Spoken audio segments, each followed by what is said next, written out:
I'm 79 now, and there are nights I still hear it before I hear anything else. That thin, crackling hiss coming through the handset, steady as a heartbeat, right up until it wasn't. November 1965, Ia Drang Valley. I was 22 years old, and I carried the radio, 23 pounds of it strapped to my back, on top of everything else. And let me tell you, in that heat, in that grass taller than a man, 23 pounds felt like 200. Back home in Chicago, my mother thought I had some kind of desk job. Radio operator.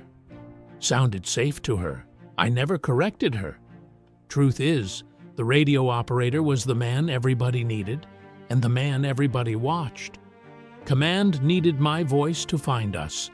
My platoon needed my voice to bring help. And somewhere out past the tree line, the enemy needed my voice too, to know exactly where to aim.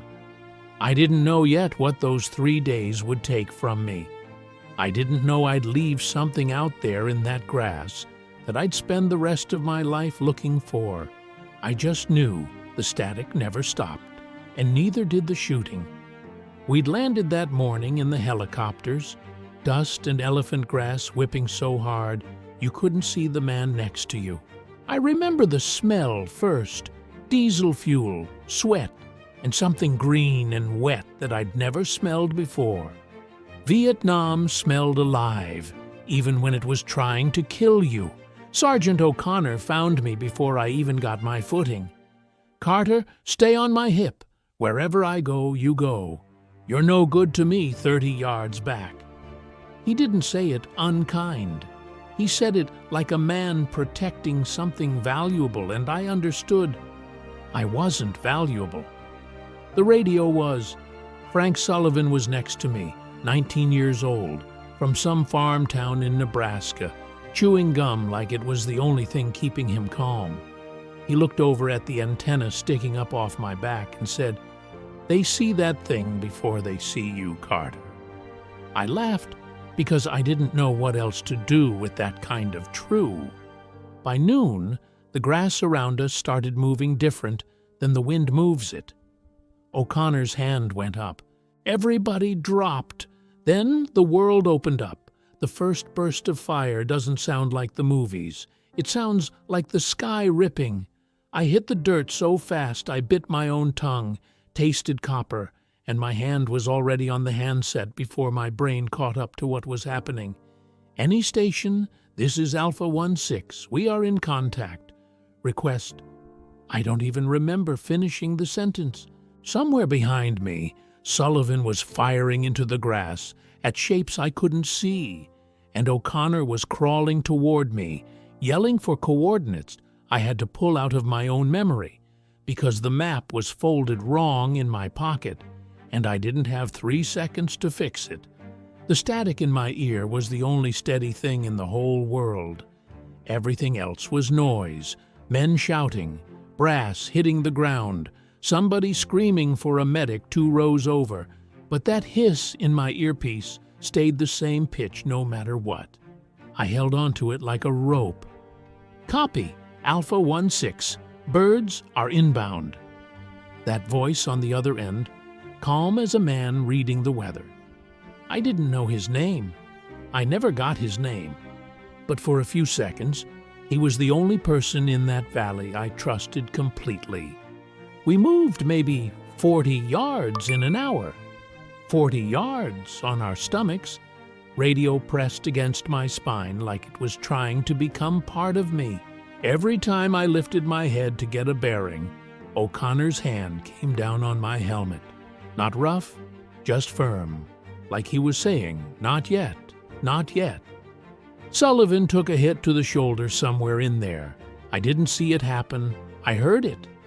A short, surprised sound, more confused than pained, and then him saying, "I'm all right, I'm all right," in a voice that wasn't sure of that at all.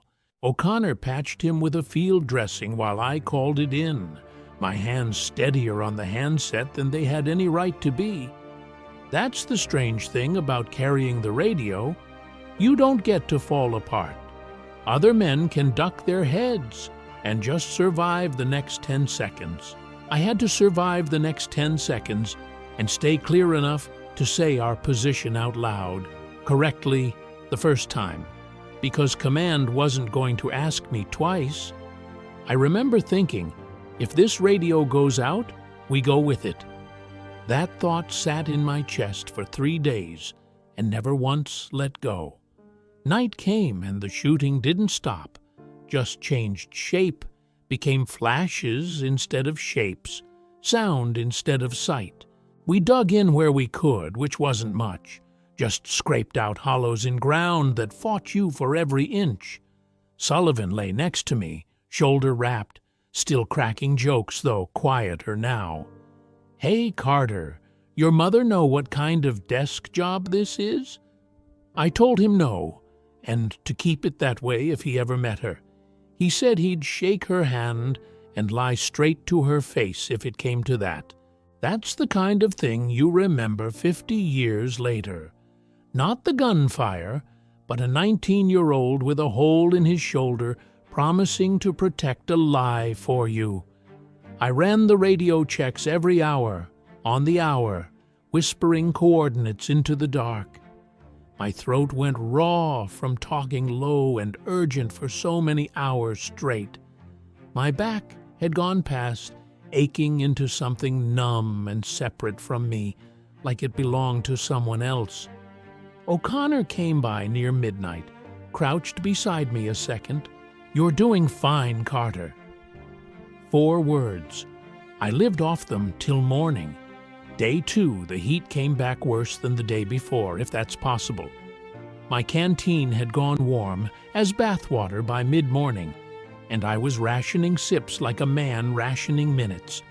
The radio strap had rubbed a raw line into my shoulder that I didn't feel until later. You don't feel much of anything out there except the next 5 minutes.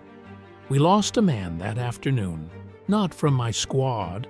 A runner from another platoon came through our position with a message and never made it back out the way he came.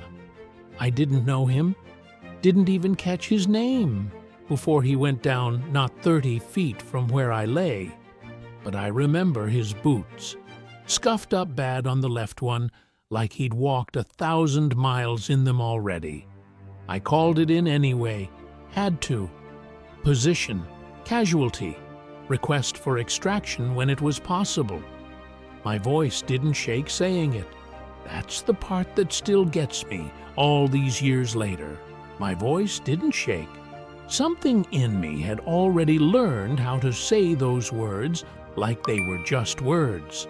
Sullivan didn't crack a joke after that, neither did I. By the 3rd day, I wasn't the same man who'd stepped off that helicopter. None of us were. But it was that final afternoon that changed something in me for good. We got word. The landing zone was hot but clearing. A real chance to get out. O'Connor told me to raise command one more time, confirm coordinates for extraction. I remember keying the handset, and for just a second, my hand wouldn't work right. Not from fear exactly, from something closer to disbelief. The idea that this might actually end, that I might actually walk out of that grass. I got the call through, birds were coming, and then O'Connor looked at me. Really looked, the way a man looks at you when he's about to say something he means, and said, "You kept us alive, Carter. Every one of us still breathing. We're breathing because you kept talking." I didn't have words for that. I just nodded, because if I'd opened my mouth, I don't know what would have come out. Sullivan, shoulder bandaged, gum long gone, grabbed my arm as the helicopters came in loud over the tree line. "You're getting on that bird a different man, Carter." He was right. Something stayed behind in that grass. I've spent 60 years trying to name it, and I still can't. I got on that helicopter alive. Sullivan got on it too, shoulder and all, still cracking that same worn-out joke about my mother.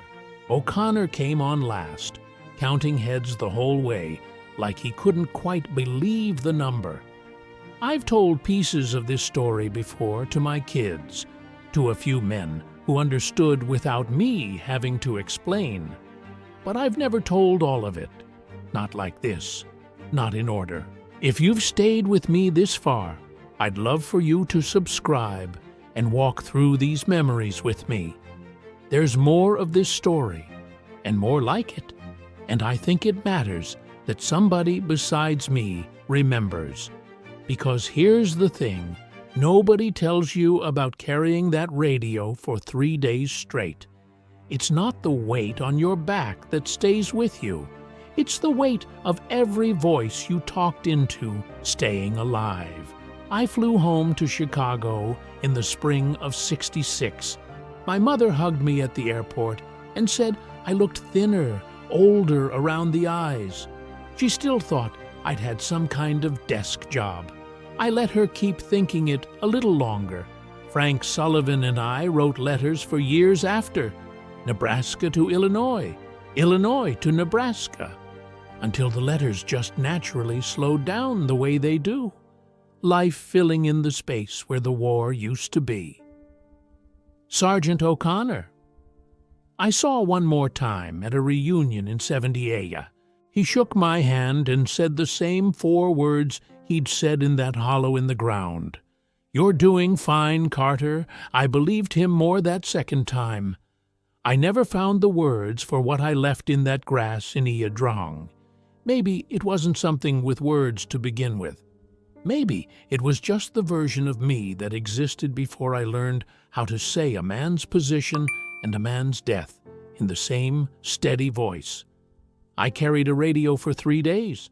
Some days, at 79, I think I'm still carrying it. These days, I've got a grandson who likes to ask about the war. I don't tell him about the grass or the sound the sky makes when it opens up. I tell him about Sullivan's gum and O'Connor's 4 words and the sound of static that never once let me down. I think that's the part worth passing on, not the fear, the staying. If this story found you tonight, I hope it finds you somewhere quiet, somewhere you can sit with it a minute. I'm not looking for anyone to call me brave. I was just a man with a radio, doing what needed doing, same as every man beside me. I'd love to hear from you in the comments. If you've got someone in your family who carried something home from a war they never talked about, tell me about them. I read every one. And if you want to hear what happened to Frank Sullivan years later, back on that farm in Nebraska, I've got that story too. I'll be right here when you're ready for it.